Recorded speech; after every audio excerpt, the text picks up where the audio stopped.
ঢাকা বিশ্ববিদ্যালয়ের প্রো-ভিসি মামুন আহমেদকে পদত্যাগের আলটিমেটাম দিয়েছেন ৭ কলেজের শিক্ষার্থীরা। বেলা ১২টায় ঢাকা কলেজের কেন্দ্রীয় শহীদ মিনারে সংবাদ সম্মেলনে এমন আলটিমেটাম দেন শিক্ষার্থীরা। তারা বলেন, গতরাতে সংঘাতের দায় নিয়ে ঢাকা বিশ্ববিদ্যালয়ের প্রো-ভিসিকে বিকাল ৪টার মধ্যে পদত্যাগ করতে হবে, তা না হলে ৭ কলেজের শিক্ষার্থীরা কঠোর কর্মসূচিতে যাবে।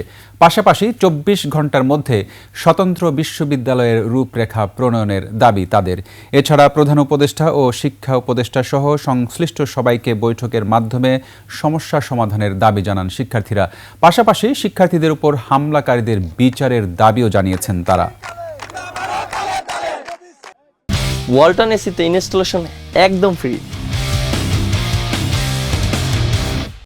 সংঘাতের দায় নিয়ে ঢাকা বিশ্ববিদ্যালয় প্রশাসনকে ক্ষমা প্রার্থনা করতে হবে এবং প্রো-ভিসি মামুন আহমেদকে পদত্যাগ করতে হবে।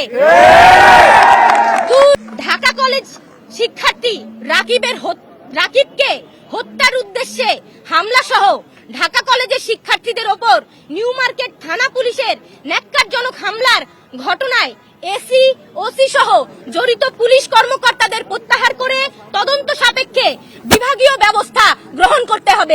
ঢাকা বিশ্ববিদ্যালয়ের যে সকল শিক্ষার্থী কর্তৃক ইডেন কলেজ ও বদরুন্নেসা কলেজ সহ ৭ কলেজের নারী শিক্ষার্থীদের সম্পর্কে কুরুচিপূর্ণ মন্তব্য ও অশালীন অঙ্গভঙ্গির সঙ্গে জড়িতদের বিচারের আওতায় আনতে হবে।